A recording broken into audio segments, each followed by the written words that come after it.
On a un frère à l'heure où je vous parle présentement qui est devenu fou en Allemagne. Pourquoi est-ce qu'il est devenu fou? Je vous invite à écouter cette histoire. Au préalable, le frère vivait au Cameroun avant de venir en Allemagne. Comment est-ce qu'il arrive en Allemagne? Il a rencontré une sœur camerounaise ici qui vivait en Allemagne et la sœur, après avoir étudié ici, puis s'établir, avoir un travail. Et c'est ainsi qu'elle a décidé que, ok, surtout les Whiteys que j'ai essayé, surtout mes frères qui sont ici que j'ai essayé, il n'y a pas possibilité. Je vais rentrer au pays chercher mon homme. C'est comme ça qu'elle s'est jetée d'abord sur les sites de rencontres pour pouvoir rencontrer quelqu'un au pays. Elle n'a pas pu. Elle est allée sur Facebook et elle a fait la rencontre du frère dont il est question dans cette histoire. Quand elle rencontre le frère dont il est question dans cette histoire, c'est comme ça que le courant passe très bien entre eux. Il se trouve des affinités, voilà, et la sœur, elle a décidé dans un premier temps de descendre voir le frère au Cameroun. Quand elle est descendue pour voir le frère au Cameroun, c'est comme ça qu'il y a vraiment eu ce courant-là et lui, il y avait vraiment le coup de foudre. Tout s'est bien passé. Elle a fait plusieurs allers-retours entre le Cameroun et l'Europe, histoire d'être bien sûre. Alors, c'est ainsi qu'elle a été sûre et elle est repartie. Ils ont fait le mariage complet, genre le coutumier, l'église, tout. Ils ont tout fait, la dot, ils ont vraiment tout fait. C'est comme ça qu'une fois remontée ici, elle a prêté les papiers dont elle a renvoyé au frère pour qu'il puisse monter en tant que son époux. Le frère arrive ici là, n'étant pas tellement allé dans les études parce que après avoir obtenu son bac, par faute de financement, il a dû arrêter l'école. Alors, quand elle fait monter le frère ici, elle lui fait comprendre que vu que tu avais arrêté tes études au niveau bac, c'est pas grave, on va te prendre une formation passe-partout ici où on est sûr que voilà, quand tu vas finir, tu pourras avoir le travail, tu pourras travailler en fait. C'est comme ça qu'elle met le frère dans une formation. Quand elle met le frère dans les formations, au fait, la formation qu'elle a pris pour le frère, c'était les trucs en préposé. Donc, quand elle met le frère là-bas, c'est comme ça que tout se passe bien. Il apprend bien et voilà quoi, il évolue dans ce qu'il fait. 1 an, 2 ans, 3 ans sont passés. Le frère a commencé à être indépendant. Lui aussi a commencé à ramener de l'argent à la maison. C'est-à-dire que le gars qu'elle allait chercher en Afrique, quand on dit souvent qu'un bain peut laver, mais c'est vrai, ça a complètement lavé le frère. Que si c'est qu'on ne t'expliquait pas son histoire, tu ne peux même pas savoir que comme s'il était au milieu, fin fond de quelque part là-bas, c'est une fille qui allait le chercher et tout et tout. Donc vraiment, il était épanoui. Sauf que du jour au lendemain, la sœur a constaté que quand elle demandait au frère tout le temps de faire l'enfant avec elle, il ne voulait pas. Il criait toujours des raisons. Et le plus grave dans tout ça, c'est que il continuait à faire le mougili avec la sœur, mais elle ne prenait pas l'enfant. Je vais vous expliquer pourquoi est-ce que j'ai dit le plus grave. J'ai dit le plus grave parce que la sœur s'en rendait compte que mais chaque fois on mourut sans le plastique là, je ne tombe pas enceinte. Qu'est-ce qui se passe? Ça qu'un jour, elle décide qu'elle va parler de cela à ses copines, histoire de prendre un peu un point de vue extérieur, histoire de voir s'il n'y a pas un endroit qu'elle a fuck up. C'est comme ça qu'elle explique maintenant à une de ses proches amies. Sa proche amie lui fait comprendre que mais ce que tu es en train de m'expliquer là, ça paraît très bizarre.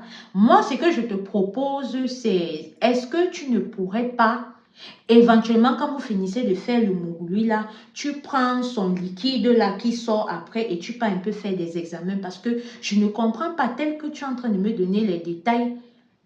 C'est clair que s'il n'a pas de problème de conception, tu aurais déjà dû concevoir.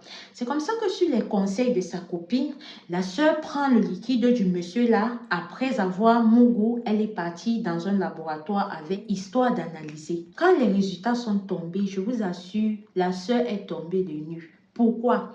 Parce que les résultats lui ont appris que depuis que le gars est arrivé là, en fait, il rip son liquide là. Donc, vous voyez le truc là qui enfante là, il cale ça, donc il bloque ça. C'est-à-dire que même si c'est qui mougou, il fait les bibonnes, il n'y a avec la soeur comment, elle ne va jamais tomber enceinte parce que ce n'est pas actif à pouvoir reproduire.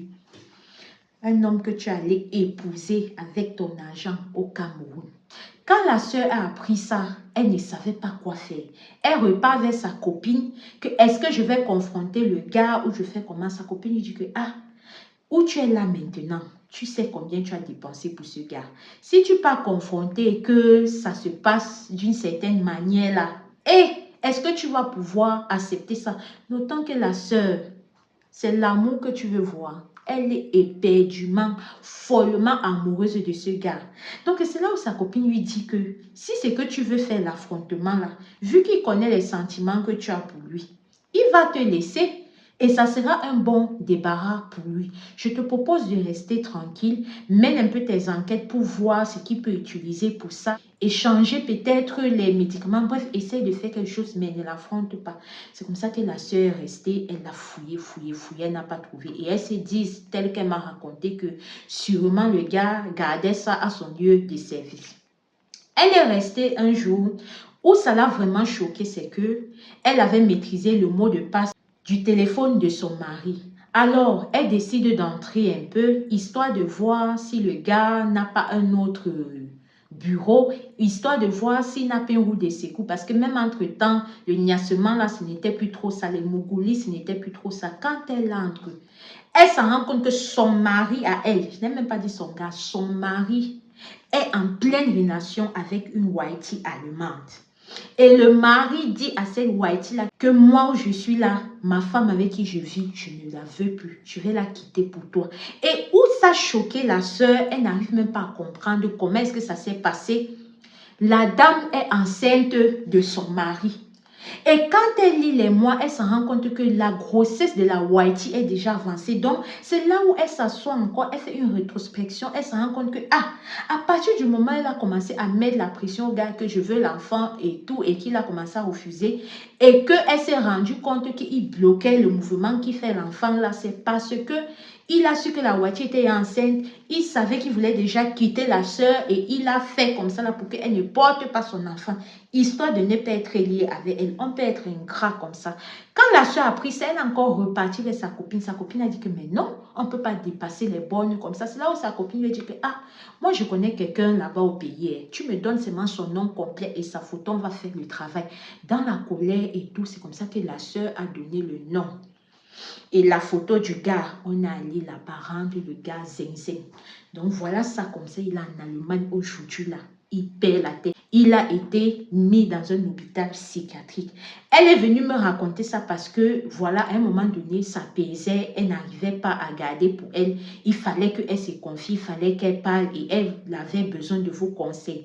Elle veut savoir si ce qu'elle était trop extrême dans sa décision. Elle veut savoir si ce qu'il faudrait peut-être qu'elle débloque ça. Parce que oui, quand elle est partie pour faire, il y avait l'option de faire pour faire, genre de manière radicale, ou de faire et après un peu débloquer. Et elle a choisi l'option de faire et après débloquer. Donc, elle me demande de vous demander, est-ce qu'elle doit laisser le gars là comme ça, sachant ce à quoi il s'apprêtait à faire? Ou alors, elle doit partir débloquer. Là, maintenant, moi, je lui ai dit que, maman, je vais aussi demander. Mais moi, ce que je sais, c'est qu'il y a certaines choses que, même si c'est que ça fait mal, il faut laisser le karma s'en charger. Si tu m'avais parlé de ça avant, je ne t'aurais pas forcément conseillé de faire ça. Elle m'a dit que, ma soeur, avant, je ne connaissais pas ta chaîne. C'est par ça que je suis tombée sur ça. J'ai dit, ok, je vais donc demander à mes abonnés. Ils vont nous dire ce qu'ils pensent de ça. Tu n'auras qu'à lire les sections commentaires. Donc, c'est à vous de renchérir maintenant. Si vous dites à la soeur de débloquer, elle va débloquer. Mais si vous lui dites de laisser là, elle va laisser parce que où elle est là, c'est que le gars là l'a prêté à faire. Imaginez un peu. Mettez-vous un seul instant à la place de cette soeur-là et répondez de manière sincère, pas pour faire plaisir à quelqu'un. Répondez comme si c'est que si c'était vous, c'est que vous allez faire, c'est que vous allez ressentir par rapport à cela. Donc là, vraiment, c'est l'histoire de la sœur que j'ai partagée avec vous. Si c'est ta première fois avec nous, ici, nous parlons d'histoire vraie et ou mystique. Nous parlons aussi de True Crime africain. Je t'invite à aller découvrir nos principales pistes et en fonction de cela, tu te mets à l'aise. N'oubliez pas que le dehors est extrêmement miné. N'oubliez pas d'être prudent. N'oubliez pas de prier sans cesse. Vous pouvez être avec des gens avec un seul cœur. Avec vous là, ils sont même avec 10, 20, 30, 40, 50, 60 cœurs. Donc soyez sages, soyez prudents. Vous avez suivi l'histoire-ci. À tous les benguistes, si vous connaissez même ce même benguiste, partagez l'histoire. Ce n'est pas la première histoire qu'on rencontre de ce genre sur cette chaîne-ci là. Quant à moi, je vous dis à très bientôt pour une prochaine vidéo et n'oubliez pas de liker la vidéo, de partager, de commenter si cela vous a appris quelque chose de nouveau. On se dit à très bientôt pour une prochaine vidéo. Au revoir, merci.